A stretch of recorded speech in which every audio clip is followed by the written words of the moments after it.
écoutez, bonjour à tous. Bienvenue sur ce 8e épisode, enfin 9e épisode qui est le numéro 8. Je le fais à chaque fois. Aujourd'hui, on va avoir une première partie qui est un petit peu évidente, c'est retour sur la build de cette année, voir un petit peu quelles ont été les annonces et ce que vous en a passé.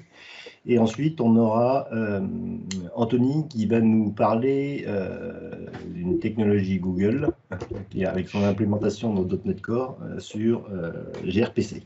Bonjour tout le monde. Bonjour. Bonjour. Bien, donc, alors, concernant les annonces de la build, alors, il y a Christopher Maneux qui a fait un très bon article où il résume un petit peu toutes les nouveautés qui, pour lui, sont importantes. Une des premières nouveautés, je pense que c'est Laurent qui va nous en parler, c'est .NET MAUI. Ouais. Donc en fait, tu m'as demandé de préparer une petite présentation, donc j'ai fait ça rapidement. C'est que des données que j'ai pris du post, hein, j'ai pas plus d'informations, mais je crois il y a 15 jours, tu as demandé en fait ce qu'on pensait qui allait être annoncé. Et je pense que j'ai eu le nez creux parce que je parlais d'une techno UI multiplateforme, et en fait c'est MAUI, c'est ce qui a été annoncé, quoi. Donc qu'est-ce que c'est que de .NET MAUI? L'idée c'est que avec .NET 5, en fait, ils sont en train d'unifier la plateforme et ils se rendent compte que donc on est capable d'écrire du code et de runner du code .NET sur Android, iOS, Windows et macOS. Et ils se sont dit, il nous manque un peu le layer d'au-dessus. Et donc .NET MAUI, c'est un UI framework pour faire des applications multiplateformes, pour faire de la UI multiplateforme. Donc ça fait longtemps qu'on attend ça. Moi, en fait, ça fait depuis que WPF existe que j'attends ça. Bon, ça vient sous une autre forme.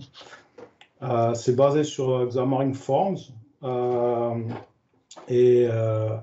Donc, en fait, ils rajoutent le desktop. Il me semble que ça existait déjà un peu. Et des nouveaux devices comme le Surface Duo. Et ça va nous permettre d'utiliser des fonctionnalités natives de chaque plateforme et les contrôles, les UI contrôles natifs comme le fait Xamarin Forms, en fait, quoi. Donc, ce qui est intéressant au niveau de l'expérience développeur, c'est qu'il y a la possibilité de référencer différents frameworks sur lesquels on va vouloir faire tourner notre application. On voit que dans les tools aussi, on va avoir tout ce qui est émulateur, iPhone, Windows, Android, etc. Et tout ça, c'est dans une seule solution, quoi. On voit qu'il y a une nouvelle partie comme les plateformes, etc. Le partage des ressources, etc. Donc l'idée principale, pour les développeurs, c'est la productivité. Ce qu'ils veulent, c'est on va continuer à utiliser un pattern, le MVVM, le modèle view model, avec du XAML. Et ils parlent aussi de modèle view update avec du C# et même plus tard Blazor. Pour l'expérience utilisateur développeur, il y a Visual Studio 2019, Visual Studio pour Mac et Visual Studio Code qui seront supportés. À quoi ça ressemble? Alors, ça ressemble vraiment beaucoup à du Blazor. Bon, ça, c'est juste un peu de texte qu'ils ont mis dans la page. C'est pas certain de comment ça va être, mais ça ressemble beaucoup à du Blazor avec les composants Blazor où on a du markup. Ici, c'est pas du Razor, mais du XAML. Et on voit que en fait, le texte est référencé sous la propriété. La click commande est référencée aussi dans le code plus bas. Donc, ça ressemble énormément à du Blazor. À voir, c'est pas très clair pour l'instant.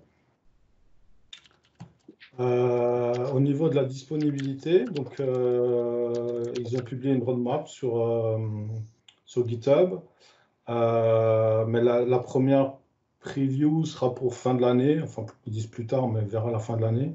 Et la disponibilité sera pour .NET 6, qui sera disponible en novembre 2021. Et à noter aussi qu'il Xamarin iOS et Xamarin Android vont rejoindre .NET 6 et seront renommés .NET for iOS et .NET for Android.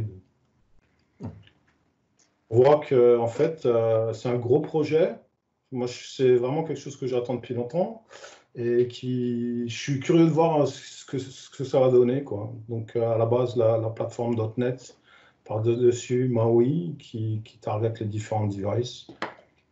Et puis, bon, tout ce qu'il y a là, on en a parlé, quoi. Cross-platform, un projet, on déploie sur différents devices, c'est du Xamarin Form et ça sera disponible pour .NET 6 et quelques previews d'ici la fin de l'année. Alors, est-ce que c'est... Alors, tiens, il y a Adrien là qui a levé la main. Puisque tu as levé la main, qu'est-ce que tu voulais dire? Rien. Non, je trouve personnellement que le projet est intéressant de faire une reconversion un petit peu de l'expérience que Microsoft a eue sur le XAML, le WPF et d'essayer de sortir quelque chose de beaucoup plus unifié et beaucoup plus intéressant en soi. Je trouve juste dommage qu'à la veille que que Blazor apparaisse, qu'ils aient déjà pas pris en compte Blazor dans cette première itération ou en tout cas dans cette première preview pour pouvoir dire voilà, Blazor sort, on a déjà ça en preview aussi et tout le monde peut aller sur n'importe quelle technologie, c'est supporté par Microsoft au niveau de MAUI. Non, mais je pense qu'en fait Blazor est dispo et MAUI ça va sortir fin de l'année les premières previews. Donc Blazor sera pris en compte dès la fin de l'année, je pense. Mais Blazor est prévu dedans, hein. Ils en parlent déjà dans le blog déjà, et la syntaxe que tu as montrée, ça ressemble quand même vachement à ce qu'on retrouve au niveau de la syntaxe Blazor. Je trouve que c'est plus la syntaxe Blazor native. C'est déjà Blazor native. Oui, mais le binding, par exemple, des choses comme ça, c'est un petit peu à ce niveau-là. Le binding, c'est Laurent Bugnon qui l'avait inventé sur MVVM Lite. Mais en gros, c'est un rebranding de Xamarin Forms et c'est l'aboutissement du projet Xamarin Universal qui n'avait jamais vu le jour. Moi, je pense que c'est plutôt un mix de Blazor, du markup, de la possibilité d'avoir du markup de Vue, soit XAML pour le natif, soit HTML pour Blazor et du code C#, quoi. Et en fait, ils construisent là-dessus, quoi. Laurent, tu n'as pas participé aux réunions Microsoft sur MAUI avant? Non, je suis pas MVP, j'ai plus d'informations depuis 3 mois d'année. Ils ont le discours de la build, il est un peu, il est assez difficile à comprendre parce qu'il y a beaucoup de confs en parallèle, mais ils ont beaucoup parlé en amont, de manière beaucoup plus simple, je trouve, que par rapport à la build. La build, il y a un contenu qui est assez compliqué. On est vraiment sur unification du XAML. Et on le voit quand on voit la roadmap qui a été partagée à la build par rapport à Xamarin Forms. On va rajouter un certain nombre de composants qu'on demande depuis longtemps, comme les passes, entre autres, comme les gradients, qui sont des choses qui sont en train d'arriver dans WinUI. Toi, tu as fait du WPF depuis le début. En fait, c'est ce que tu as perdu qui revient, quoi. D'accord. Et c'est que du XAML pour l'instant. Hein. Ok. Pourtant, ça ressemble vraiment dans la présentation, c'est un peu troublant parce que ça ressemble vraiment à ce qui monte avec Blazor, quoi. Ouais. Et ils nous montrent le MVU alors qu'ils ne veulent plus l'utiliser, en fait, le MVU. Alors, ils ont peut-être orienté Blazor dans ce sens-là aussi. Hein. Ouais, peut-être aussi. À la fin, je ne pense pas que Blazor va venir pour MAUI avec du markup XAML, tu vois. Je pense que ça va rester du markup HTML et qu'il y aura cette différenciation. Là, c'est parti pour être du XAML. Ils ont annoncé que ce sera du XAML. C'est clairement. Même sur Blazor ? Pour Blazor, ils n'ont pas dit ce qu'ils faisaient. Pour l'instant, c'est sur NDS ce qu'ils ont annoncé. Mais pour la partie multiplateforme, donc pas la partie web, c'est vraiment du XAML. Et pour Blazor aussi. Hein. Pour Blazor aussi, hein, comme disait Christophe, le Blazor native, c'est ce visuel-là. Hein. C'est ce visuel-là. Moi, j'ai pas touché au native pour l'instant. Pour moi, le natif, c'est MAUI. Je sais plus de quel truc. Il y a un super podcast sur Blazor là, qui vient de sortir. Et il parle un petit peu de Blazor native. Je te donnerai le lien. Je vais foutre un peu mon souple là, mais il y a aussi eu une autre annonce pendant la build là, qui est le. Non. Oui, alors il y a eu Blazor, ouais, bon, c'est bon. Voilà. C'est pour les compteurs. Hein. C'est le compteur Blazor. Non, c'est le projet Réunion de notre ami Kevin Gallo. Je ne sais pas si vous avez vu ça. Non. Ouais, si. J'ai vu, mais je sais pas ce que c'est. C'est encore plus flou.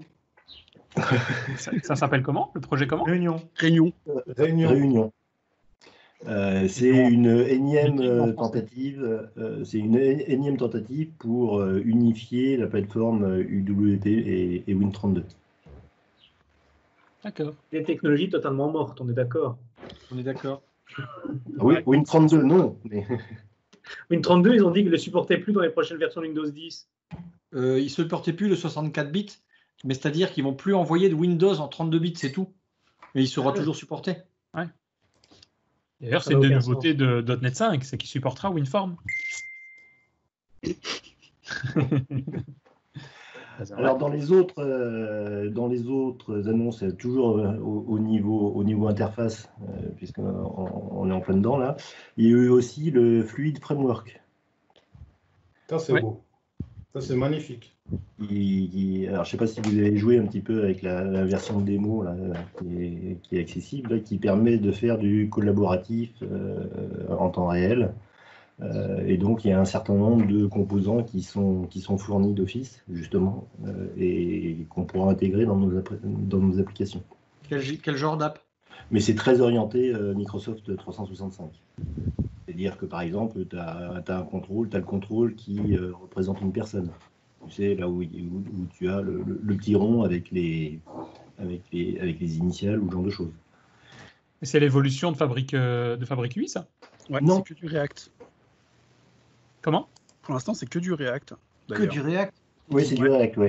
Et c'est Ouais. c'est donc pas sur Blazor. Non, pas du tout. Ben, Fabric 8, c'est aussi que React. Hein. C'était que React, ouais. Non, pour Fabric 8, tu as aussi de l'iOS, tu as de l'Android, tu as Alors, du React.js. ça, c'est la documentation pour faire du design. Après, les librairies, c'était que du React. Ouais. Et il y a vraiment les deux sujets. C'est quand ils ont lancé le Fluent. Tu as un lien, Richard, de ça? Là, je vois pas l'info. Fluid Framework, oui, je. Non, mais un lien récent, hein, pas un truc d'hier. Fluid.microsoft.com. D'accord, merci. Et là, tu accèdes directement à cette petite appli qui effectivement est en React. Il y a le petite icône qui s'affiche là, qui me permet de savoir que c'est fait en React. Et tu peux t'amuser à créer une interface, quoi. D'accord. Et je pense que c'est vraiment très orienté Microsoft 365. Quoi. Qu'est-ce qui te fait dire ça? Qu'est-ce qui te fait dire ça, Richard? L'ensemble des composants, c'est essentiellement des composants, j'allais dire, pour. Tu vois, tu as le composant personne, et tout ça, c'est lié avec ton compte Office 365. Par exemple, moi, quand j'ai rajouté personne @Richard Clark, j'ai reçu un email comme quoi j'avais été rajouté dans ce document-là. Ouais, mais en fait, moi, ce que j'ai compris du peu que j'ai vu de cette idée de fluide, c'est de dire que tu as une structure de données et tu la rends fluide à travers le framework, ce qui te permet de partager un état et d'avoir plusieurs personnes qui viennent sur ta structure de données qui peuvent la modifier. Donc, je pense que cette partie-là du framework va beaucoup plus loin. Et effectivement, il y a des composants web qui vont se connecter sur Office 365 ou Microsoft 365 et leur graphe. Et je pense qu'il y a deux choses différentes là. Ouais, enfin, moi j'ai pas. Surtout que pour l'instant, il y a juste la page où il y a cette démo, et après, j'ai pas vu d'autres infos. T'as vu la démo qu'ils ont fait avec l'espèce de puzzle que tu dois résoudre pour retrouver une image en grand? J'ai rien regardé de la build. Et ça, c'est du fluide et c'est pas lié à Office, quoi. Je pense pas que c'est lié à Office, mais ils utilisent ça dans Office. Ils utilisent ce genre de visuel dans toutes les applications Office et autres. Mais et justement, en parlant de visuel, donc ici, fluide, bah, on l'a vu, il y a du visuel, mais le MAUI, le MAUI dont on parlait tantôt, on a vu l'aspect comment le créer, mais on n'a pas vu le visuel. C'est basé sur le visuel du système sur lequel on se met. Il n'y a pas de thème, quoi. Présenté comme ça, ouais. C'est ça, ouais. C'est ça, ok. Dans les autres annonces, il y a aussi Azure Static Web Apps. Donc pour tous ceux qui font par exemple de l'Angular, du React ou du Vue, c'est assez pratique parce que jusqu'à présent, pour héberger son site en SPA, il y avait 2 options. Du Blazor aussi. Et du Blazor. Il y avait... Il n'y a pas du Silverlight? Non? On parle de vraie technologie, pas enterrée. Le lien qu'il avait mis, il a été viré là. Donc pour pouvoir fonctionner, c'est assez drôle. Enfin, c'est assez drôle. Donc vous créez votre application, mais il faut la faire héberger sur GitHub. Et comme on disait, pardon. Il faut que le code soit sur GitHub. Oui, il faut que le code soit sur GitHub et avec les GitHub Actions, ça permet de déployer automatiquement son application sur cette Azure Static Web App. Et la GitHub Action, elle s'occupe de la transpilation aussi, elle fait tout? Elle transpile et elle déploie? Ouais. Certainement, Ouais. Ouais. Ok. Donc il doit y avoir, j'imagine, plusieurs build steps. Ouais, mais il crée tout seul. Hein. Quand tu connectes ta Static Web App à ton compte, tu as juste besoin de dire quel est le compte GitHub à Il se utiliser, débrouille tout seul. quelle est la branche, et il crée toutes les actions. Je suppose qu'après, on peut aller les modifier, mais il crée tout automatiquement pour nous. Et dans les phases de base, c'est juste le déploiement. Il crée automatiquement le YAML de déploiement qu'il ajoute dans ton GitHub, et donc tu peux après le modifier si tu veux. Ok. Ce qui est assez drôle, c'est qu'ils ont complètement laissé de côté Azure DevOps. Ça va venir. Ils n'en ont pas parlé d'Azure DevOps. Enfin, moi, j'ai jamais entendu de news sur Azure DevOps ici à la build. Non, C'est-à-dire, elle n'est pas finie, quoi. Qu'est-ce que tu disais, Jérémy? Ils n'ont pas prévu d'en parler. Ils ont prévu de parler comment on profite du contexte du Covid, finalement, pour travailler de manière DevOps. Donc, ils font pas mal de réunions sur le sujet. C'est des choses qui passent un petit peu à côté. Mais du contenu DevOps, non, ils n'en ont pas parlé. Par contre, ils ont parlé de plusieurs contenus pour l'unification Azure DevOps, GitHub, et justement avec les actions. Et ils ont parlé un tout petit peu de la petite nouveauté, la Wingate, qui nous permet de faire du déploiement, qui marche entre autres justement avec les actions GitHub. Avec la nouvelle version de Visual Studio de 2019, la 16.6, ils ont annoncé la roadmap de Azure DevOps aussi. Mais il n'y a pas eu de com, on va dire, très verbeuse dessus. Ils ont envoyé juste le lien du site qui contient la release note. Ouais, c'est dommage. Et sinon, vous avez vu quoi d'autre avant qu'on passe l'antenne à Anthony? Le Power Tools, c'est une révolution ce truc. Le Power Tools, c'est une révolution.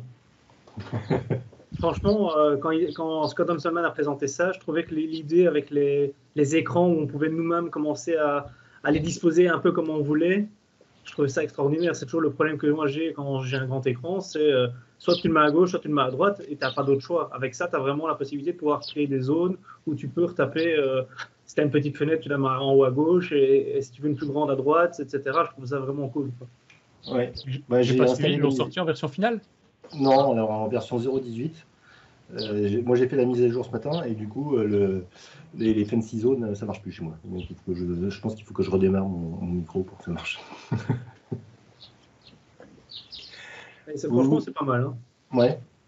Le Wingate c'est quand même extraordinaire aussi ce qu'ils ont sorti avec le Wingate.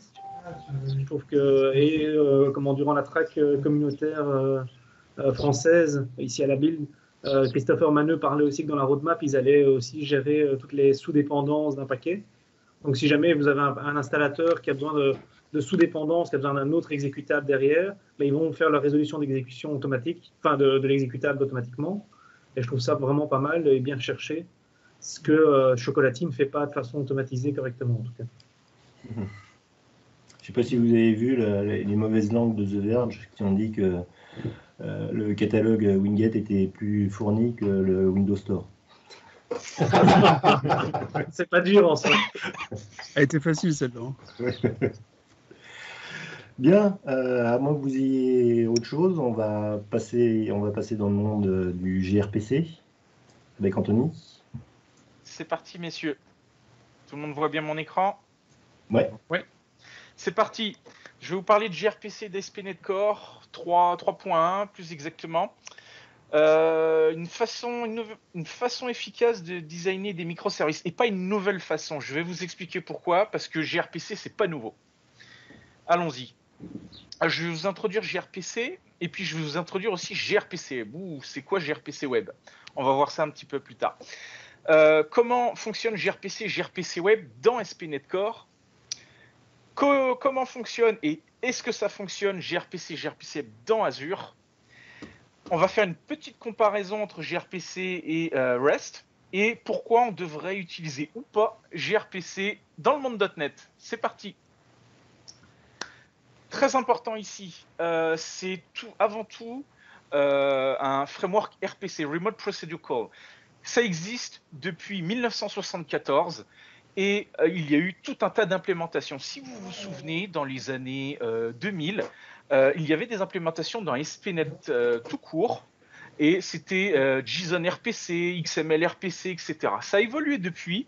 Et en 2004, Google a fait son propre implémentation. Alors ça a commencé en 2004. Comment je le sais?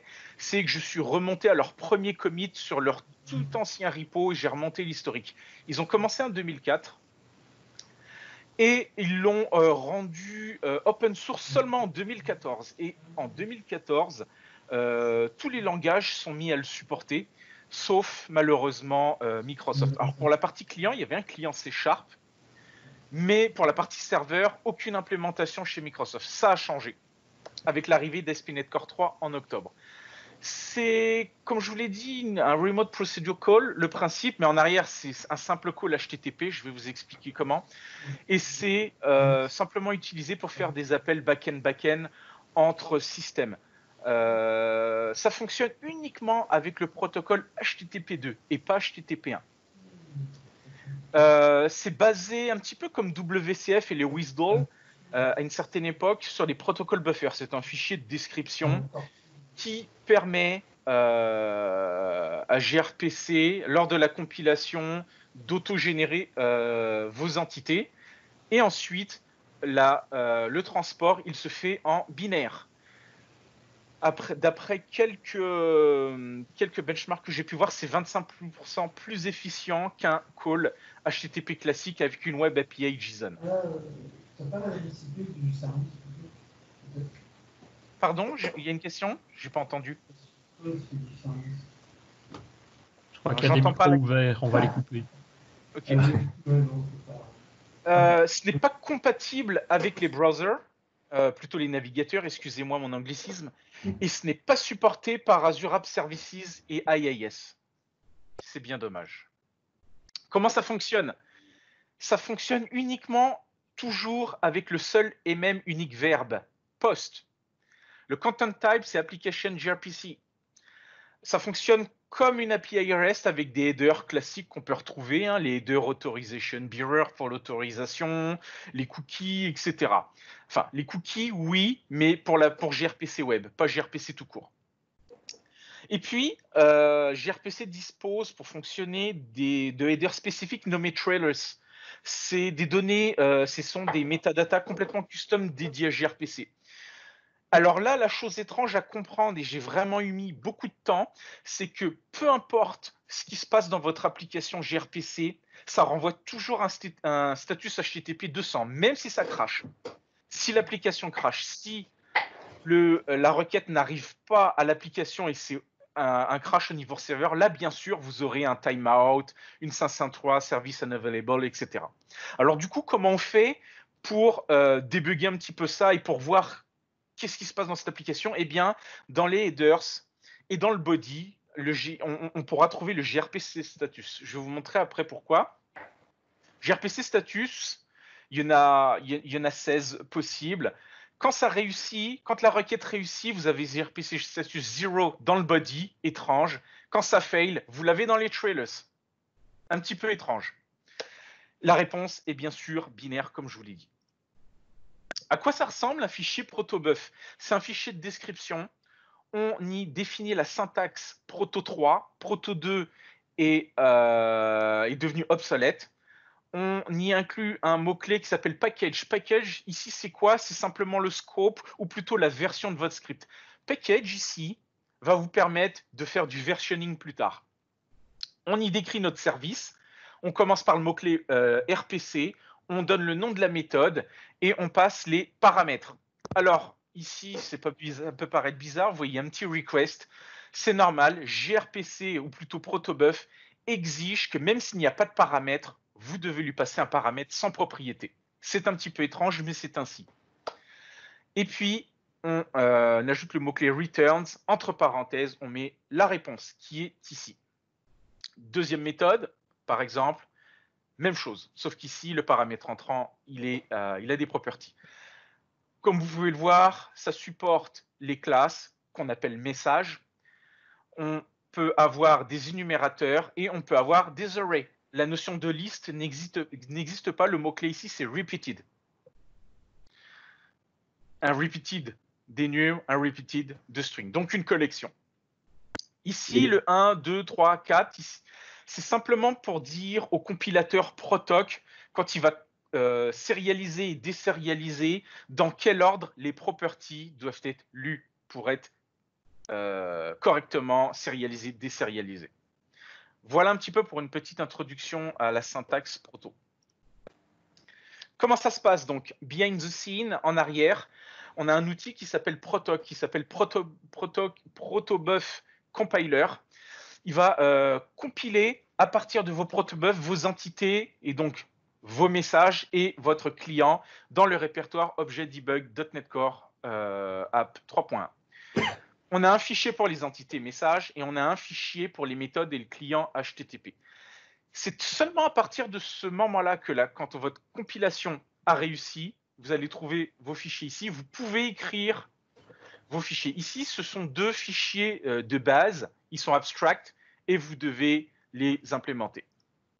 À quoi ça ressemble? Une fois compilé, vous référencez votre classe de base et vous réécrivez avec le mot-clé override vos services. On a ici notre objet entrant qui est ici vide, on ne s'en servira pas. Et vous avez server call context. C'est un petit peu l'HTTP contexte du contexte gRPC tout simplement. Ici, on a notre constructeur et on peut tout à fait utiliser l'injection de dépendance comme une application classique ASP.NET Core MVC, Web API, etc., etc. On voit ici à droite un petit peu la structure. C'est un projet ASP.NET Core en fait. Simplement, vous avez un répertoire proto qui est créé par défaut et vos services qui sont générés dans le répertoire service ici. C'est tout. Qu'est-ce qu'on peut faire avec gRPC dans ASP.NET Core 3? On peut s'authentifier avec Kerberos, des tokens. Dans gRPC Web, j'y reviendrai encore une fois plus tard, on peut utiliser les cookies, on peut faire du CRUD. Alors, faire très bien attention pour le CRUD, comme il n'y a qu'un seul et unique verbe dans POST, c'est à vous de nommer correctement vos entités, vos messages et vos noms de méthodes. Puisqu'il n'y a que la méthode POST, il n'y a pas de get, de post de page, de delete, etc. Donc, à vous de bien nominer vos actions. On peut faire du login sans problème, on peut faire de l'audit et du monitoring avec Application Insight. Mais alors, avec Application Insight, ce qu'il faut savoir, c'est que je vous ai dit tout à l'heure que HTTP POST renvoyait toujours 200. Donc, est-ce que vous voyez venir le problème? Eh ben, c'est difficile à débugger puisque vous verrez dans Application Insight tout le temps HTTP status HOC 200. Donc, pour débugger, c'est un petit peu difficile. Il faut y aller un par un et regarder si des erreurs ont été loguées dans votre liste des calls HTTP requests qui ont été faits. On peut faire du Global Error Handling avec des interceptors qui sont l'équivalent des middleware à ASP.NET Core classique. On peut implémenter des health checks, du versionning avec le mot-clé package. C'est simplement que le bout d'URL qui est autogénéré va contenir le nom du package, point, votre nom de service. On peut utiliser gRPC pour faire des tests d'intégration avec test serveur. Par contre, ce qu'il faut savoir, c'est qu'il n'y a pas de validation native. Protobuf 3 ne permettait pas de le faire. On pouvait en faire un petit peu des expressions régulières dans Proto 2, mais Proto 3 ne permet pas de faire des validations. Il y a une alternative à ça. J'ai créé un package de validation basé sur Fluent Validation que vous pourrez récupérer ici sur sur Nugget. Il y a un repository GitHub pour parler de ceci et décrire tous les mécanismes de fonctionnement. C'est quoi gRPC Web maintenant? Eh bien, c'est à peu près à l'été 2016, Google et Improbable se sont dit, mais pourquoi est-ce qu'on ne ferait pas un gRPC compatible avec les browsers? Ce serait cool. Ils ont chacun travaillé de leur côté et ils ont découvert chacun qu'en fait, travailler sur la même idée. Et donc, ils se sont associés, ils ont mis au point une librairie nommée gRPC Web. gRPC Web permet de supporter HTTP1 et HTTP2. La différence avec gRPC, c'est que le content type, il est application gRPC-web ou gRPC web-text. gRPC Web permet de faire du base 64 encoding, donc les données sont transposées en base 64, et gRPC web text, du texte en clair. Mais, pour que ceci, ça fonctionne, il faut avoir un proxy de type Envoy qui permet de transformer côté serveur les requêtes HTTP2 en HTTP1. Donc, côté client, on peut faire du HTTP1 et du HTTP2, mais quand gRPC vous répond, comme le browser ne comprend pas HTTP2, du moins pas toutes les trames HTTP2, parce qu'il est partiellement compatible, Envoy s'occupe de transformer ça en HTTP1. Voilà le principe de base.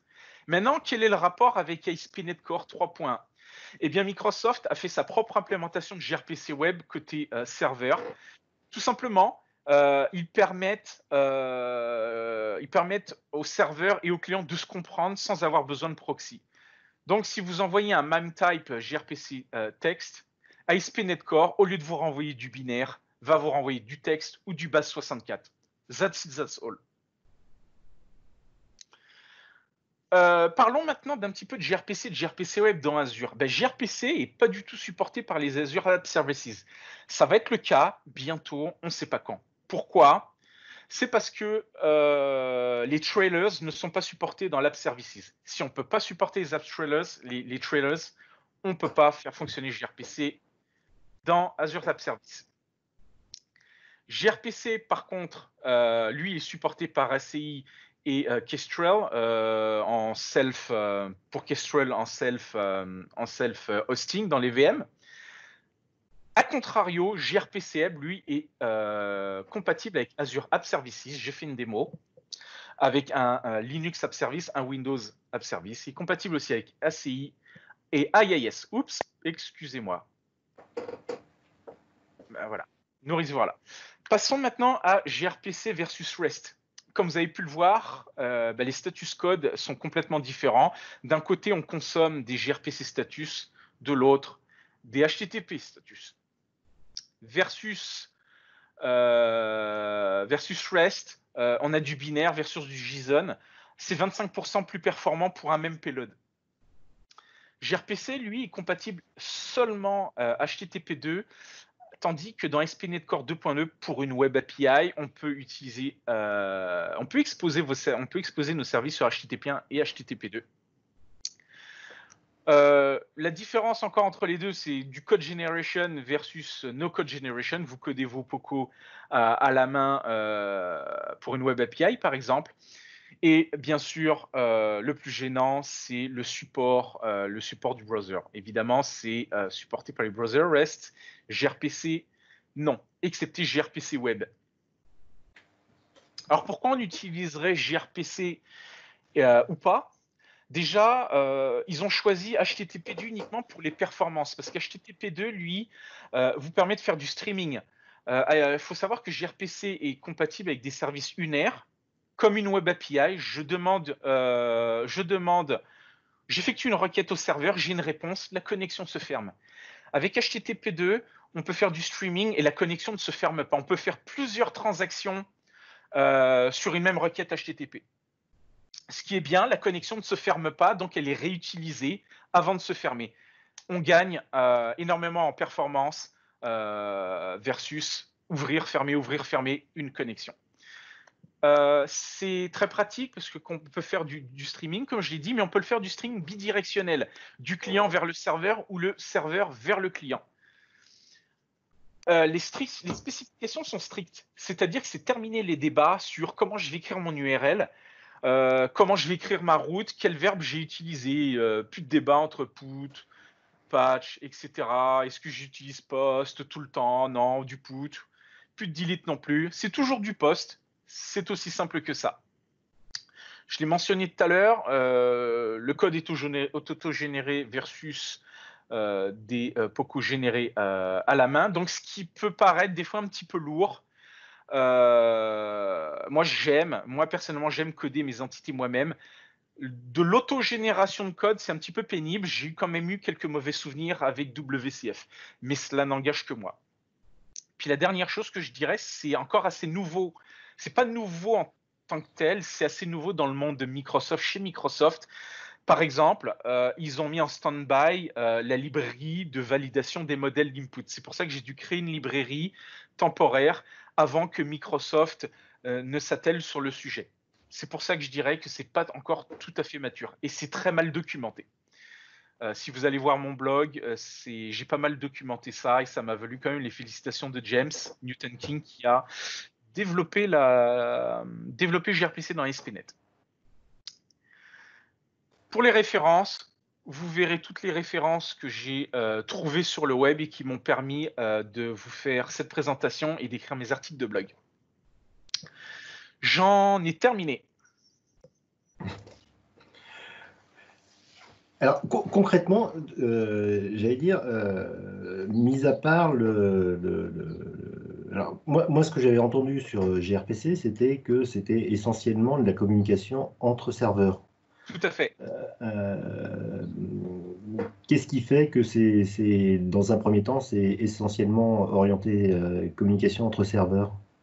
En fait, c'est gRPC, enfin plutôt Google, qui a créé des spécifications uniquement dédiées aux appels serveur-serveur. Pourquoi? Parce que Remote Procedure Call à la source Google, simplement pour réduire la charge de communication entre chaque serveur. Ce n'était pas du tout prévu, du tout, absolument pas pour faire du web, mais uniquement du dialogue entre serveurs de manière la plus efficace possible. Ça a été designé comme ça, c'était l'idéologie de départ. Mmh. Et c'est seulement optimiser leur infrastructure.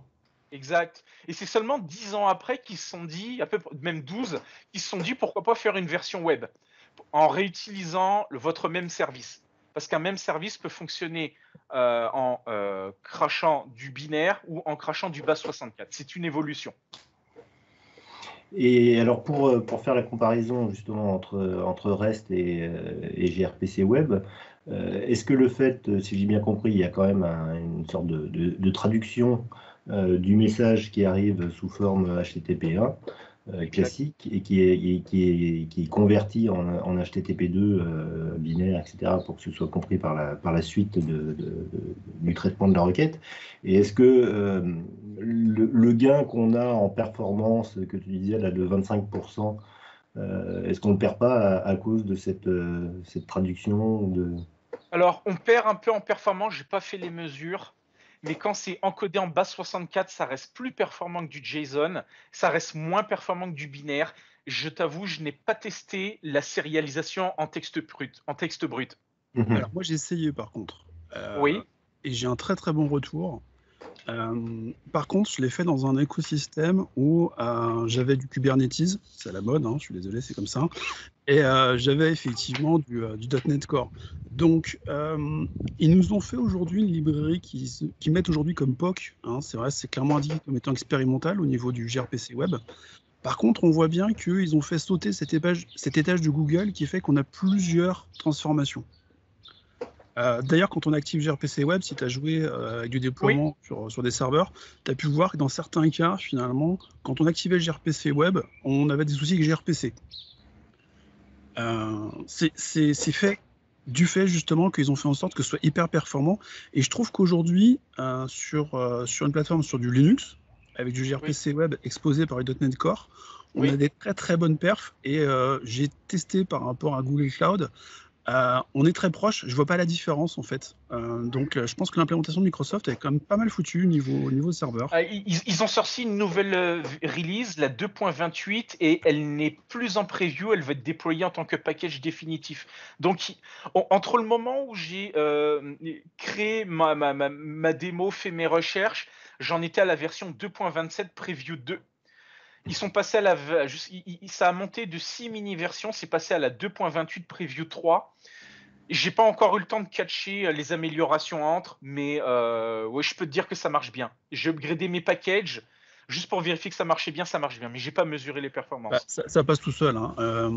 On a un gros avantage aujourd'hui. Alors moi, on va dire le vieux con qui vient de WCF, qui est déjà le vieux con qui vient du remoting de .NET 2, on a le contrat. Toi, tu n'aimes pas effectivement la partie génération automatique. Pour les développeurs qui, pendant des années, ont pris Visual Studio, qu'on fait ajouter référence à un service, ce que j'ai toujours dit qu'il ne fallait pas faire. Aujourd'hui, avoir le fichier proto qui justement fait ça à la place des développeurs et qui génère à chaque fois les classes, fait qu'on n'a jamais finalement de problème de refactoring. Puisque déjà, et d'une, les classes, on n'y a pas accès, comme ça c'est clair, et que nous, tout ce qu'on fait finalement, c'est hériter des classes fournies par la génération automatique. Exact. Résultat, finalement, les montées de version, on les subit pas, c'est vraiment un truc qui se fait en douceur, c'est vachement sympa. Ouais. Je voudrais réagir à ce que tu dis. On peut, enfin, tu as raison, on ne peut pas accéder aux classes, mais je voulais juste parler du package de validation que j'ai fait. Il est basé sur Fluent Validation, c'est-à-dire que je peux poser des règles de validation sur un objet, ceux qui sont autogénérés, sans lui poser des data annotation. Donc au final, on peut quand même faire joujou avec les classes autogénérées sans les modifier. J'ai oublié de le dire tout à l'heure, mais le package est basé là-dessus. Tu ajoutes des règles sur tes objets qui sont autogénérés. S'ils changent, tu réécris ta règle, mais tu n'as pas besoin de modifier l'objet courant. Petite précision sur ce sujet. Et la deuxième, que j'ai oublié de dire, c'est qu'en fait, gRPC Web en arrière, et c'est pour ça qu'à mon avis, on n'a pas encore vu toutes les performances de gRPC Web, c'est qu'en fait, il fonctionne uniquement en HTTP1. Je m'explique. Dans un app service Windows, tu envoies la requête en HTTP2, il n'y a pas de problème. Sauf qu'il y a le ASP.NET Core module V2 dans Windows App Service qui va transformer la requête HTTP2 en HTTP1. Donc sans le savoir, pendant longtemps, j'ai cru que j'utilisais du HTTP2. Avec des performances un peu meilleures, je me rends compte que c'était encore de l'HTTP1. Qu'est-ce que ça va donner quand HTTP2 sera full compatible avec Azure App Service? J'ai hâte de le voir. Concernant Linux, tu es obligé dans tes settings de le passer uniquement en HTTP1. Tu n'as pas d'ASP.NET Core module qui va faire la translation entre HTTP2 et HTTP1. C'est à cause de ces problèmes-là que je me suis rendu compte que Windows, lui aussi, fonctionnait en HTTP1 en arrière, même si tu lui balances du HTTP2. Donc j'ai vraiment hâte de voir, quand HTTP2 sera full compatible, quel est vraiment le potentiel en termes de perf de gRPC Web également. Bah ça, à ce niveau-là, Microsoft a déjà répondu sur gRPC, puisqu'en fait, ils annoncent un full support avec HTTP 3. Oula, déjà ouais. Et ils commencent déjà à communiquer, donc ils ont déjà fait de communication web dessus. Donc leur cible, c'est HTTP 3. Ils sont partis sur une implémentation d'une pile qui vient de chez Google à la base pour mettre HTTP 3 au niveau des serveurs. Ils vont parler un tout petit peu au niveau de 2IS, de la roadmap. Pour l'instant, ils ne sont pas encore avancés sur les dates. Il y a beaucoup de billets sur GitHub qui en parlent. Parce que c'est un sujet qu'on a tous en tête quand on veut faire ça dans du 2IS. On est très embêté par le fait, effectivement, d'avoir du HTTP2 qui marche déjà super bien sur de 2IS aujourd'hui, mais de ne pas avoir du gRPC. C'est un peu embêtant. Sachant que de l'autre côté, il faut se rappeler qu'on a aussi un autre truc qui me pose davantage de problèmes. C'est quoi qu'il arrive quand on fait l'authentification, quelles soient les plateformes, il y a toujours un moment, on fait un échange en HTTP1. Et on a un certain nombre de services qui refusent, qui est ensuite du HTTP2 qui passe. Pour eux, c'est pas logique. Donc il y a un certain nombre de plateformes où on dit aujourd'hui, ouais, c'est bon, on est à fond, on a HTTP2, et en fait, on planque sans arrêt du HTTP1 derrière. Exact. C'est moche. C'est dommage. Mais je trouve ça étonnant qu'ils parlent déjà d'HTTP3 alors que ça marche pas encore avec HTTP2. Pourtant, dans App Service, c'est juste l'implémentation des trailers dans HTTP2 qui manque. C'est juste pour ça que ça marche pas. Bon, c'est Microsoft. Alors, sinon, moi, il y a quand même une question que je me pose, c'est pourquoi j'utiliserais gRPC? Alors, ça dépend de ton scénario. Si tu veux faire des services entre tes serveurs pour communiquer, c'est très efficient. Par contre, si tu veux faire du web, pour moi, aujourd'hui, je préfère utiliser une web API. Ça n'a pas nécessairement du sens d'utiliser gRPC web. À moins que tu aies bâti toutes tes applications avec gRPC, admettons. Et là, tu dis, mais j'ai pas envie de les réécrire avec une web API. Eh bien, tu as deux choix. Tu utilises gRPC web ou tu fais un proxy avec une web API. Mais la base, encore une fois, c'est discuter entre serveurs. C'est pas l'exposer sur le web. Il y a aussi un autre argument qui fait que gRPC est très intéressant pour les personnes qui ont perdu WSF, entre autres. On a beaucoup raillé SOAP pendant des années, mais SOAP avait des contrats. Et gRPC a ce gros avantage d'avoir du contrat. Quand on fait beaucoup de microservices, donc beaucoup d'échanges entre serveurs, effectivement, on parle de contrat, c'est intéressant. Quand on fait du REST, et là on vient de vivre 4 années où tout le monde disait qu'il fallait faire du REST, on s'est retrouvé dans cette situation où les gens ne savent plus communiquer, ne savent plus documenter les API. Et quand il y a des mises à jour d'API, à chaque fois c'est le chaos, quoi. Quand on a des services externes qu'il faut utiliser, qu'on a une API REST, il faut se taper des pages et des pages de doc quand il y a de la doc. Oui. Et gRPC, en fait, on a un fichier proto, donc on tu a le fournis au client, c'est fini. Et en plus, il y a des montées de versions des contrats, c'est assez sympa. C'est un peu comme ce qu'on avait dans WCF, c'est-à-dire qu'il y a des éléments qui sont optionnels, on voit des longueurs de champ, on voit des paramètres qu'on peut ajouter dans le temps, supprimer, rendre indispensables.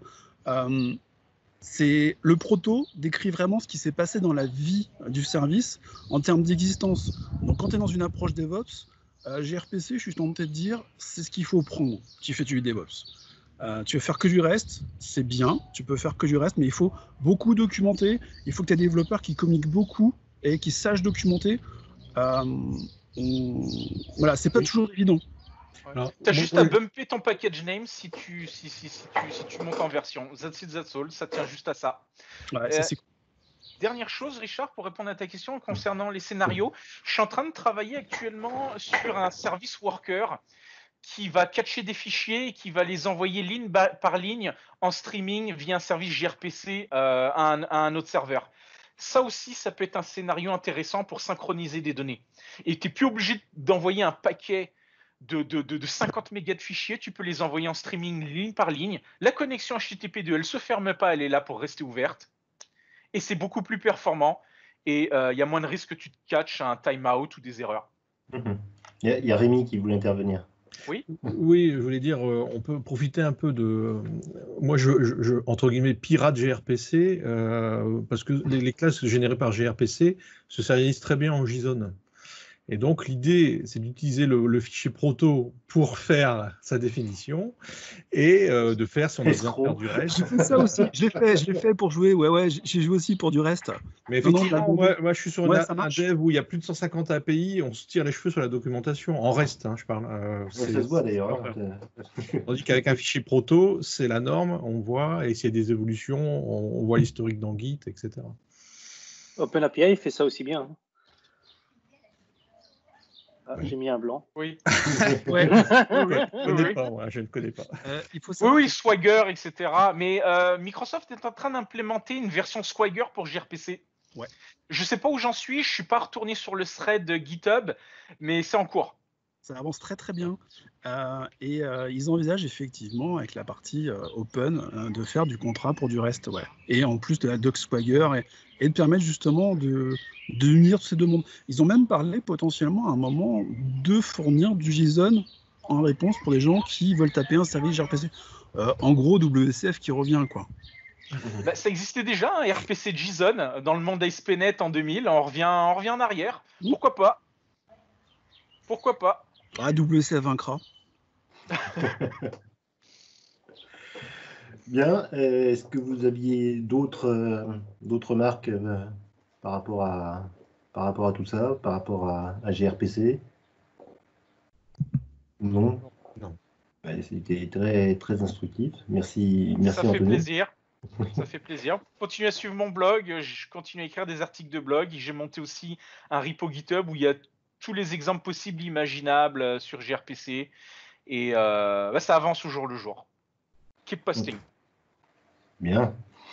Bon, bah écoutez, il est presque 18h, à moins que vous ayez encore quelque chose à rajouter, une petite annonce, une petite Il est midi info. chez moi. Tu vas pouvoir les manger. C'est ça. Il y a un truc à rajouter, Richard. Oui, vas-y. Non, Et non, on non, a la place non. pour le Global Azure Belgique pour vendredi, qui est co-organisé avec le DevOps. Donc, si vous voulez venir, c'est globalazure.be et vous inscrire, c'est gratuit. D'accord. Et il y a toujours les Blazor Day bientôt. Le Oh, Blazor Day. Denis, tu veux bien te retirer de ton fond d'écran, s'il te plaît? Le 18 juin. Le 18 juin. L'appel du 18 juin. Ouais. Bien, écoutez, la semaine prochaine, on aura comment il s'appelle, Christophe Nassar, qui nous parlera certainement un peu de mémoire ou ce genre de choses. On n'a pas encore défini très exactement ce dont il voulait parler, mais ce sera assez technique dans les tréfonds de .NET. Voilà. Oui. Bien, écoutez, bon week-end prolongé pour ceux qui font le pont.